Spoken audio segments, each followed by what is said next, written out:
С наступлением весенне-летнего периода коллектив управляющей компании РКЦ во время субботников и чистых четвергов приводит в порядок и детские площадки. Инженеры, бухгалтеры, экономисты занимаются мелким ремонтом и покраской игровых элементов. На обслуживаемые территории вышли также работники ЖЭУ и подрядных организаций. Запланировали покрасить в этом году 4 площадки. Самые плохие. Много элементов на это. Хотелось бы, чтобы площадки после нашей работы сохраняли и не разрушали. Потому что на многих площадках сломаны и качели, и скамейки. Всеобщими усилиями в ближайшее время в соответствии будут приведены порядка 30 площадок. Всего же на придомовых территориях многоквартирных домов, находящихся в ведении управляющей компании РКЦ, расположены более 70 игровых зон, разных по занимаемой площади, состоянию и времени установки.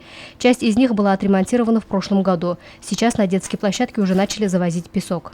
С песком вообще ситуация, конечно, интересная, потому что ежегодно песок завозится, и на следующий год его нет. Жители иногда сами, построители у нас было такое, что обратилась старшая по дому, говорит, не могу найти управу на соседей, которые делают ремонт, и в квартире глобальный какой-то, и песок просто мешками из песочницы забирали. Вот, кто-то кошечкам из песочницы забирает. Я думаю, что стоит жителям помнить о том, что песок завозится не бесплатно. Это тоже средства, которые выделяются на содержание дома. Вами же.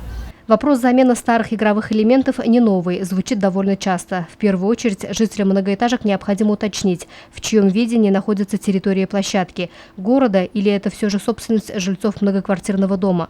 Планы межевания можно увидеть в отделе архитектуры администрации либо в управляющей организации. В случае, если территория придомовая, то установка площадки производится за счет жителей многоэтажек. Для того, чтобы в вашем дворе была установлена новая детская площадка, необходимо прежде всего, можно обратиться сразу в управляющую компанию, там вам разъяснят, какие бумаги нужно заполнить, выдадут бланки правильные протоколов. Можно самим обойти жителей дома, собрать подписи. Нужно, чтобы большинство жителей проголосовали за эту установку.